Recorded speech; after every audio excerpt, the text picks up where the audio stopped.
Thanks so much for coming on, Kennedy. We're just kind of giving you the intro. You've definitely been rising up the ranks for those outside of Texas that haven't had the opportunity to see your tape or get you in live reps. I was kind of just saying, the kind of physicality, you are at 2027, but you are really rising young talent, of course, on three, putting you on some of their top recruiting lists. Not that rankings mean a lot, but we know that it's always great as a recruit to be able to have that national syndication, being that number one OT. As I explained, you still have a long recruiting road ahead of you. But if you kind of want to kind of start off, where you are in your recruiting, kind of where your recruitment is. I know that there's plenty of people, including big programs here in the state of Texas, looking to keep you at home, but kind of talking about your approach, or what you're doing this off season, how your spring go, as far as any teams that are really standing out in your recruitment, any visit plans. Kind of start from there and kind of share for those who don't really know a lot outside of Texas about kind of the elite talent you're bringing to that offensive line. Right. So I'm not really leaning towards any program currently, but what we're building in this offseason, it's just great. We're just trying to go back to back playoff runs overall, but just building the standard of winning and being accountable for what we do. The little things always matter, and I'm just looking forward to what comes in the future. But I'm really just looking for just like, what am I looking for in the program or a Yeah, program? what are some of the schools? Like you said, there's not really a front runner. Of course, you have a long way. You already have an offer sheet. Any visits you're looking forward to taking this spring? You might, talk about some of the programs in state. Just wherever you kind of get the people familiar who may not know about Kennedy Brown, and kind of what you're about, and some of the schools that might be interested, in kind of leading on in your recruitment right now. I'm mainly just looking forward to UT, or not mainly, but I'm really looking forward to UT, Alabama, Georgia. There's a couple more. I just can't get them on my mind, but I'm just looking forward to all those Well, schools, the schools overall. and what are you most looking for in a program? Like we said, we know that all those schools, clearly they've seen and recognized your elite talent, and you still have plenty of more ball to play. You have many ceilings to reach, and you already being highly regarded in the state of Texas as a top offensive lineman overall. But what are you looking as an athlete, on the football field and off the football field, when you're starting to make these trips to some of these programs? I'm really big on player coach relationships. I love that. I just thrive for that. And how the players are around me, like the type of energy they bring to me and how they encourage others around me, and just, are they trying to be okay or be great? There's a difference between that, and I'm just looking for great teammates. And the environment, really, to the environment, academics and football. Well, those are all great things across the board. You definitely hit on all the major points.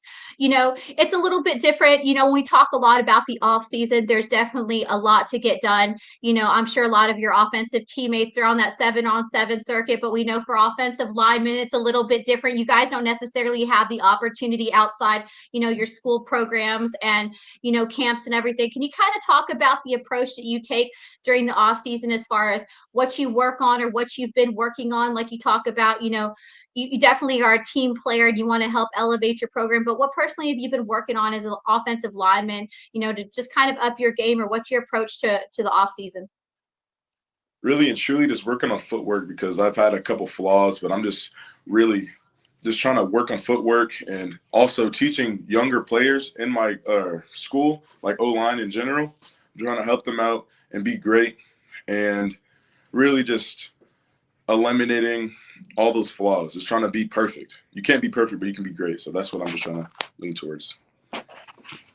Mark, you want to chime in? I don't know if you've had a chance and opportunity to look at his film, but you're always really good about bringing some things in. So Mark, do you have anything, for Kennedy you want to bring up or maybe talk about? Well, Kennedy, we see most recently that you visited Notre Dame. I think that was your last stop. And obviously, they're doing some great things coming off a national championship game appearance. Marcus Freeman has that rolling. I'm sure you get to visit with offensive line coach Joe Rudolph. They have a legacy of building great offensive lines. What was your takeaway from Notre Dame? I haven't visited them yet, but I'm looking for it in the near future. But my takeaway from them, really and truly, is just what they've brought to their program, and like how I can bring what they've set the standard to their program and try to translate it over to Kingwood. Really and truly, just to not base it off of them, but take some notes as well. Just take some notes. So, in regards to what you're looking at in terms of both football and outside of football at these particular schools, what is the priority list for you? Just the priority list is mine is just coaches not being such, what's it called? Not being friends, like not having such a friend relationship is more like a coach. Like it's on a bigger level for me. Like I mean, like you got to be able to just coach. How do I'm sorry, I can't like. How do I say this? Just the takeaways I just say is just a great relationship. You know, it's bigger than football. It's bigger than football. So I'd like to be a football relationship and a out of football relationship, but just that. I'd say that. Again, you have an offer list already, even though you are 2027. And while a lot of people outside of recruiting think, hey, 2027's down the road, it's all about, you obviously are big on relationships with your, future programs, coaches, and all that kind of stuff. But can you kind of talk about your family, and how they feel about, obviously they're going to support you wherever you go, but, is your family kind of pushing for you to stay close to home, or, are they just want you to go to a program that's a good fit, even if it means outside of Texas? My mom doesn't really care where I go, but she knows as soon as I move out, she's going wherever. So she's just looking forward to getting out of the house, like getting out of the house.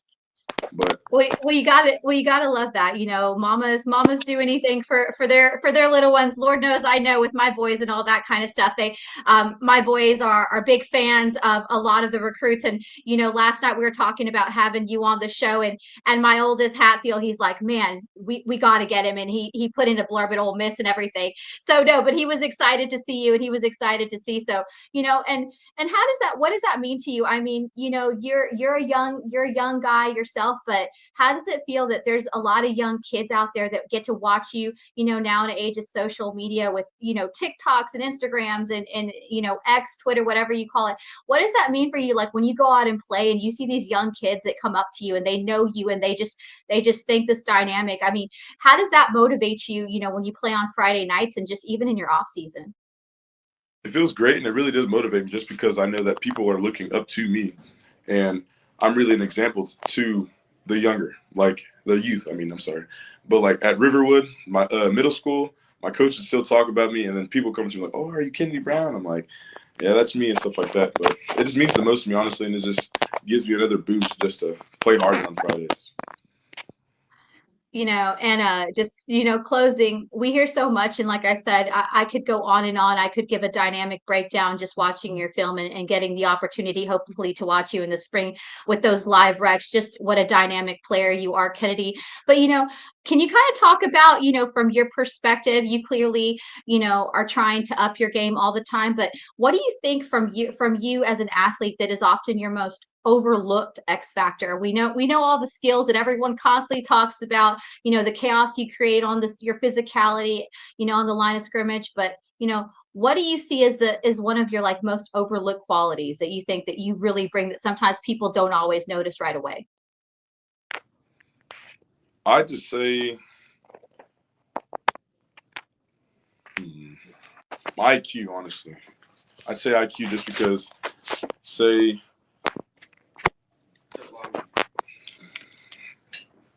I say IQ. That's like a key thing because it takes a lot just to play at least both positions or all positions on the O line. Just because I can play, I'm versatile. Like I can play all positions on the O line. It's just IQ, I'd say. Well, that's awesome. Again, Mark, I don't know if you have anything. I know that you're in the middle of school, and thank you so much to Coach Benson and yourself for letting us join. Thanks to Kingswood teachers. I hope that we're not pulling you out of class for too long, but again, thank you so much for coming on. You have a bright future ahead. We look forward to keeping up with your recruitment. Hopefully, be out in Houston, out there seeing some live reps and getting more. But again, the number one OT in Texas, definitely in the country. Not in just Texas. He's a top player across the board. If you don't know his name, Kennedy Brown, you sure will. Class of 2027. Thank you so much for joining us, Kennedy. Yes, ma'am. Have a great rest of those days. Thank you, Kennedy. You too. Thank you.